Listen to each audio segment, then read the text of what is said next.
But we're talking about the absurdity of January 6th. Text messages have come out that show exactly what the communication was going on between people like Laura Ingraham from Fox News with Chris Meadows, who is or was the chief of staff for Donald Trump during the time. There was even a text message from Don Jr., all of them telling the president, Donald Trump, on January 6th to make an address to tell his supporters to stand down because, according to Laura Ingraham, this is going to hurt us all. Well, Laura Ingraham that night on Fox News went up and said that it wasn't even Donald Trump supporters. We have a clip to discuss that momentarily, but I want to run this first clip that gives you a good breakdown of every text message communication that was sent to the president of the United States on January 6th, telling him from his friends, from his loved ones, from his family. He don't even love Don Jr., but Don Jr. warned him that this would be bad for the country. Let's take a listen in. Dozens of texts, including from Trump administration officials, urged immediate action by the president. Quote, POTUS has to come out firmly and tell the protesters to dissipate. Someone is going to get killed. In another, Mark, he needs to stop this now. A third, in all caps, tell them to go home. A fourth, and I quote, POTUS needs to calm this shit down.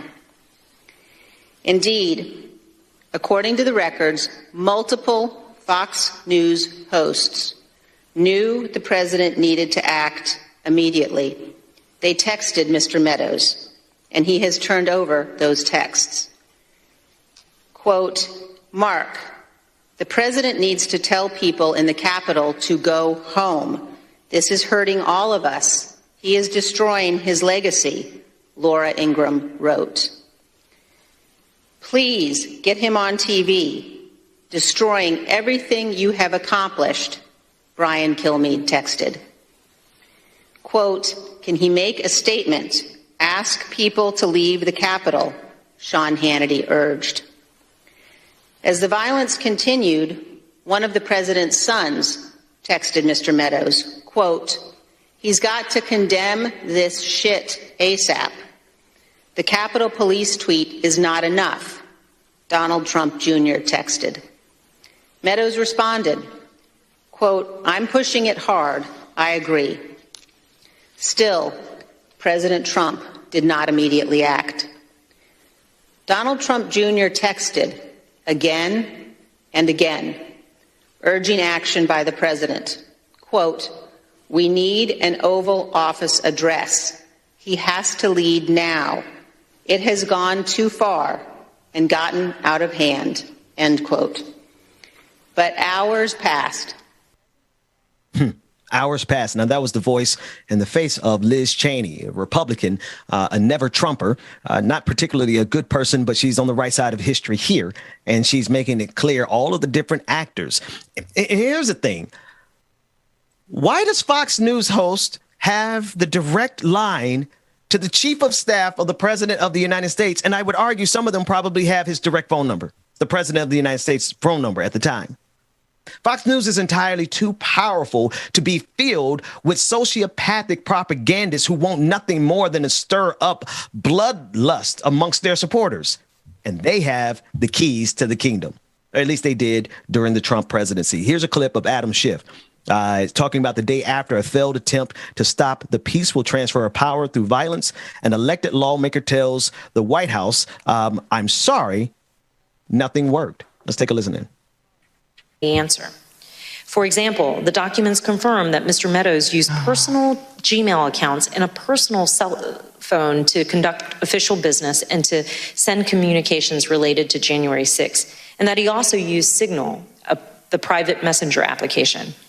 Had Mr. Meadows been deposed under oath, the committee would have asked him about his handling of official government records, a topic that is not subject to any conceivable legal privilege. This is a critical line of inquiry because we need to know if Mr. Meadows did not properly preserve all of his official emails, texts, and messages and provide them to the National Archives as required by law. After all right. So that wasn't Adam Schiff, but that was an important exchange discussing the fact that Mark Meadows was held in contempt, and there possibly is even more. We don't know. The committee doesn't know until they actually get Mark Meadows to respond properly to their investigation.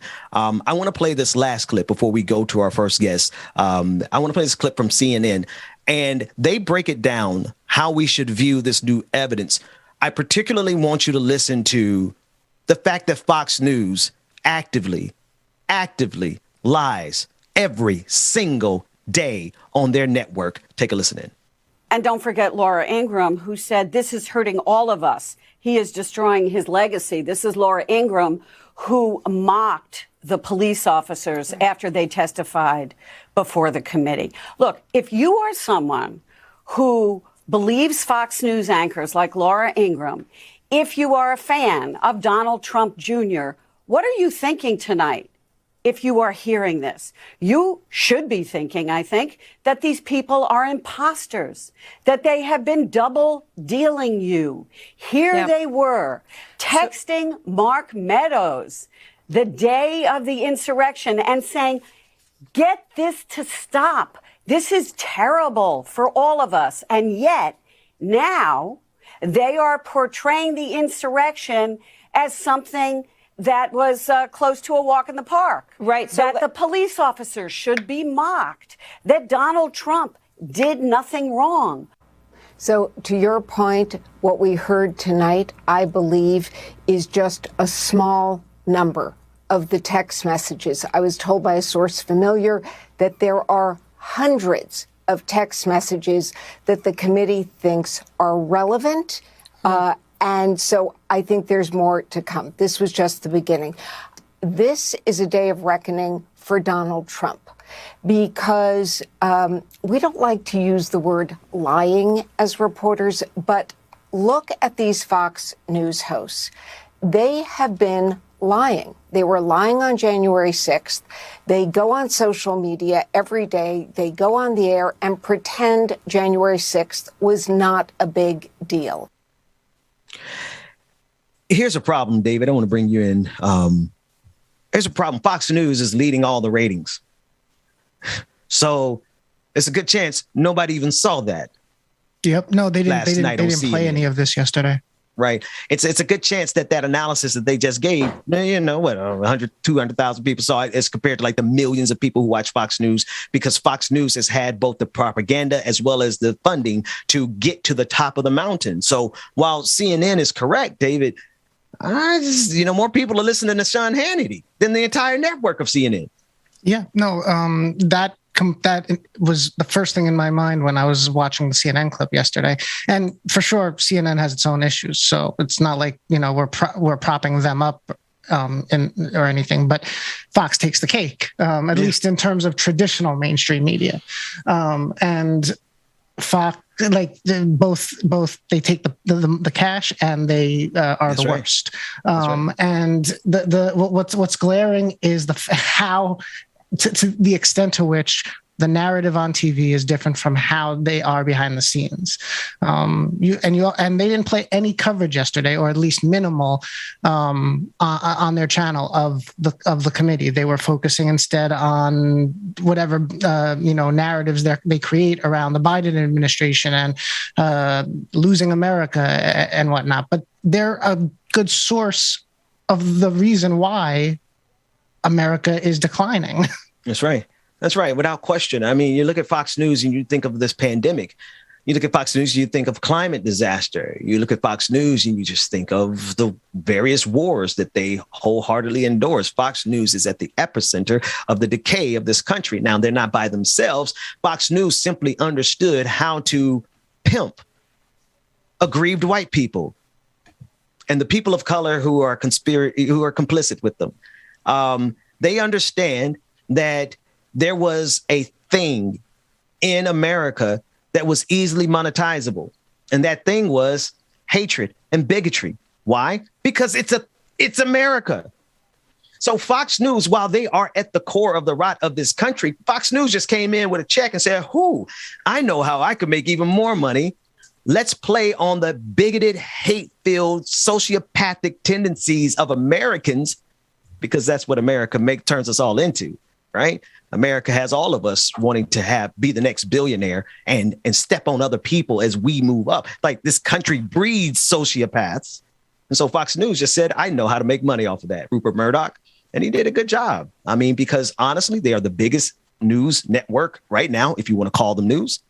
And they have millions of people who listen to them all day long. Every single bar you go into, it's on the television, Fox News. Hell, you could probably even go into some strip clubs in black cities. Not that I have. It's going to be on the television because Fox News is everywhere. They know what they're doing and they're masters of propaganda. And I'm not sure that we recover as a nation if Fox News is allowed to just keep on operating as if nothing happened. Chris Wallace had enough sense to get out of there. He resigned. He resigned. You know, so yeah, he dipped. They're losing all of their traditional quote unquote journalists and anchors because behind the scenes they're getting attacked as well by the entertainment side, who's just playing both sides. That's right. That's right. They're eating themselves at Fox News. The journalists who tried to be journalists, kind of sort of like Chris Wallace, he did a great job, but he also fell into that same Fox News stuff. So he's not a hero of ours, but he wasn't crazy enough for Fox News. And they started attacking him because he would not go in lockstep with Donald Trump. That's what we're dealing with. That's the nature of Fox News. That's the nature of the political and media landscape. And if something doesn't change, they are literally pushing all of the buttons that could destroy humanity.